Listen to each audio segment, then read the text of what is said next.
Hello all, this is Dr. Dave Maslach talking to you about reciprocity.com. The E is written with a 3.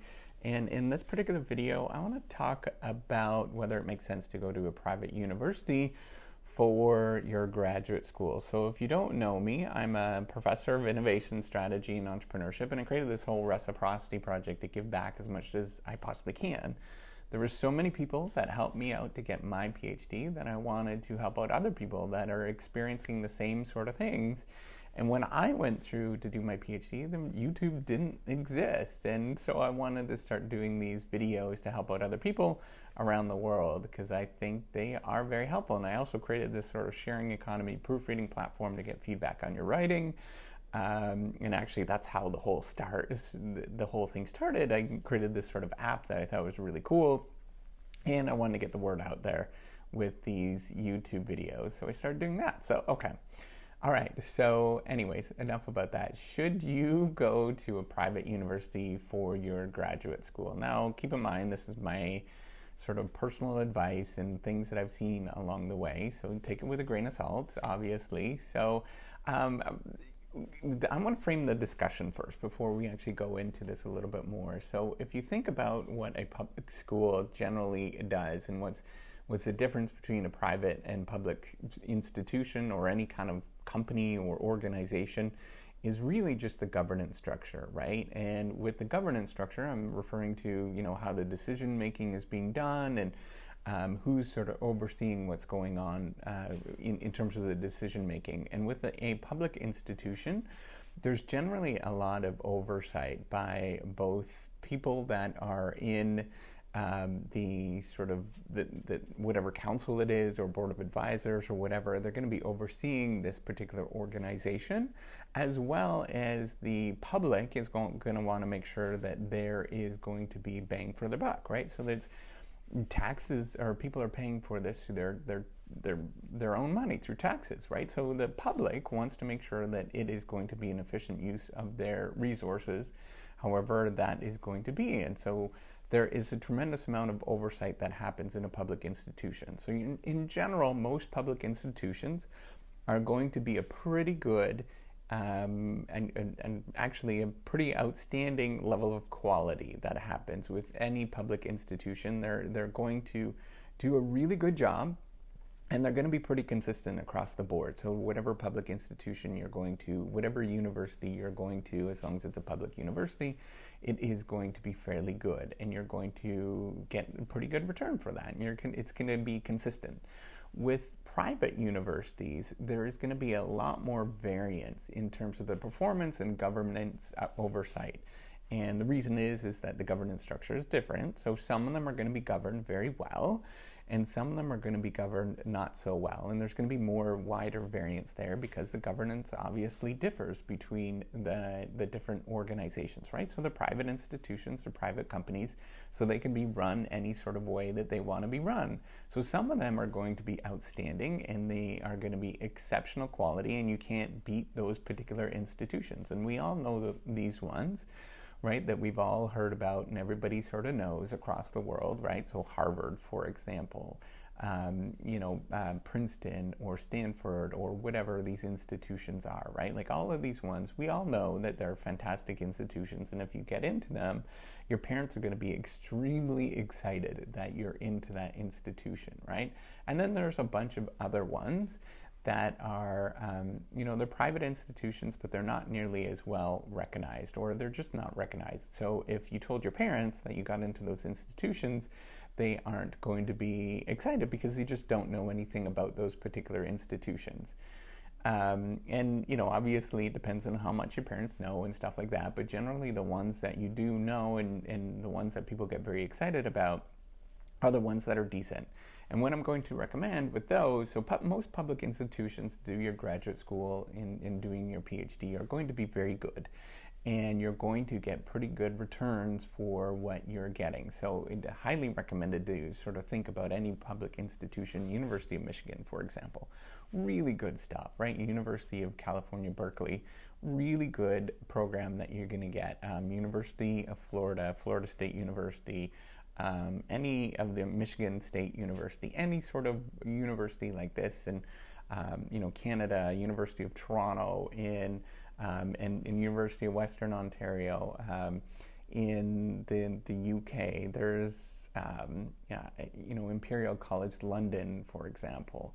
There's all these great institutions around. University College London is another one. So there's all these great institutions all around. They're public institutions that are just stellar, right? And you're going to get a good bang for your buck from going to those institutions. Now, the private institutions, what you should be looking for when you're deciding on a private institution for your graduate school, particularly a PhD, now an MBA or a Master's of Nursing or whatever it is, it's the same sort of story, but it just depends on what you're interested in. But really what you're looking for is the ones that have a reputation and that are going to sort of, that your parents are going to be excited about, right? Like if you actually tell somebody that you're going to this institution, they're going to be like, oh my God, you're going to this institution. That's fantastic. Those are the institutions that you should be looking for. Those are the ones in the private institutions that are well worth your money to go to those particular institutions for graduate school.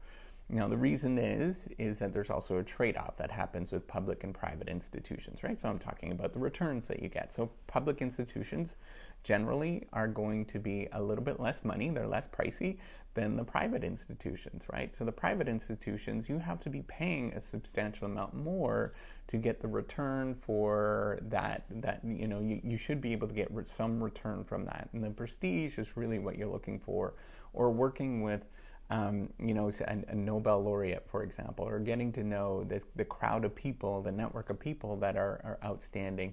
One thing that you do get, particularly if you are interested in going to graduate school when you go to private institutions, is you get kind of a little bit of a halo effect, right? So if you did you did a PhD at Harvard, for example, then a lot of people want to just come up and talk to you because you did a PhD at Harvard.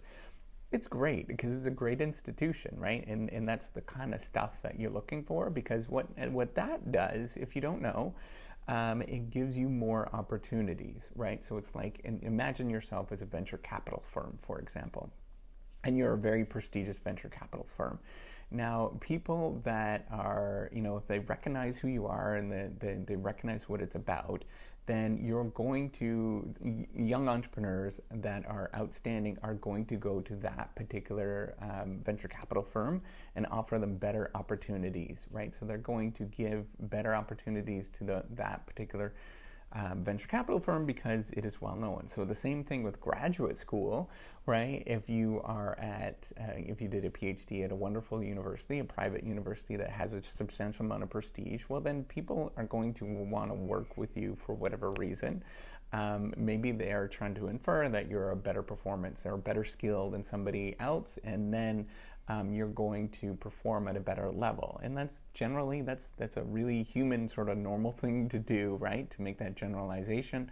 And it's probably true to some degree because you did get into that institution. There's very high thresholds to get into some of these very high, well-recognized institutions, right? And so that's really what people are using as this, the status of the institution that they're at or that they came from, as kind of a placeholder or, representative of the performance that they're going to do in the future, or maybe that they have some smarts or whatever, right? And that's really what we're looking for.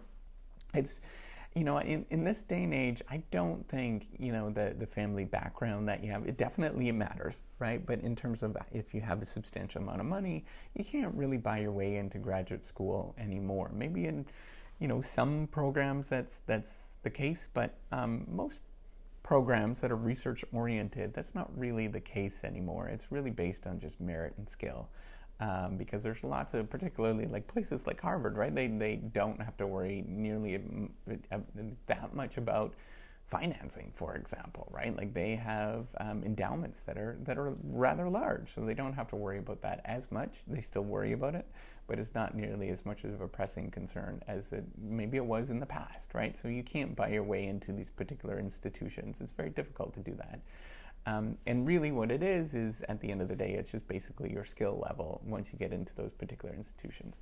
So long story short, if you're thinking about going into graduate school and doing doing a PhD or something like that, then it is well worth your time to look at public institutions. You get pretty good bang for your buck. You get more than a pretty good bang for your buck. You get very good bang for your buck, because you are going to, whatever you pay in, you're going to pretty much get a good return from that. Now, with private institutions, you have to be very careful. You have to look for institutions that hold that cachet, or hold that, just people would be excited that you actually go to that particular place. And as soon as, if you tell your parents or if you tell your friends you got into that particular school, then it's well worth your money when they get excited, right? And that's really what you want to be looking at those institutions that have that prestige, and that's going to get you a lot more than going to a private university that you're paying substantial amounts for, that doesn't have the same sort of reputation or doesn't have the same status effect that everybody gets excited that you're going there. And the reason why I want to point that out is you should be very careful with how much you're spending for graduate school. It is very expensive, and you want to make sure that you get a return on that. And the return is not clear until you're done and you recognize that, okay, this was well worth it, right? So you have to think about this up front, that this is going to be well worth your time and energy and money to go through the particular program. It's going to be a good education wherever you're at. It doesn't matter the education. What matters is sort of the networks, the status, and things like that is going to help you with your career going forward. And you have to really think about that. That's an important thing going forward, and you don't want to go to a program and you want to sort of avoid the programs that that are somewhat sort of private institutions. Maybe some of them are really good, but the ones that are asking for a substantial amount of money, and it just doesn't have the same sort of cachet. And I'm going to leave that up to you, which ones they are. I'm sure you're well aware of them. If you're watching these, you probably can identify those ones, but just be careful, because it can be a very costly decision that you're not going to get a return for your money when you're doing those kind of things. And so the second question that you might be wondering right now is, okay, so what if I don't get into a public institution or these very high status private universities that we've all heard about? Well, I would tell you to go back and retrain and keep pushing at those applications, right? So it just means, just because you don't get in one year doesn't mean you can't get in the next year into graduate school. Go back and do your GMAT. Take the tests. Make sure that you do the sort of test prep, and you take the courses. Get your GMAT really, really high. Go back and actually do a better job of your application. Go back and start building relationships with people at those different universities that you want to go to, right? The professors that are there. That's going to get you a lot further than it is, just trying once and saying, I can't get in, so I'm just going to go there, right? So think about this as kind of a long-term trajectory, and that you're working at this, right? So it might take a year, it might take 2 years. If you're lucky, you get in the first year, but you apply again in the second year. I know, so a lot of programs that are like that, right? It's not unusual, and you should be treating that in the same sort of way, like med school, for example. If you apply in your second year of university and you don't get in, well, you apply again and you apply again, and you keep doing that until you get in. So there is some secondary effects that happen there as well. So even if you are, you're kind of at the level where, you're kind of break even and people are kind of deciding, is this person kind of good? If you try to apply 3 or 4 years in a row and you keep pushing at it and you're working on a paper and you just keep doing the things that you should be doing and you work at it, that holds a lot of weight, because what we're really trying to look for, what people are trying to really look for when they're looking at applications like this is, are you good enough? Is this the thing that you're passionate about for the rest of your life? And we want to prevent people, or a lot of people that are doing this want to prevent people from making mistakes with their lives.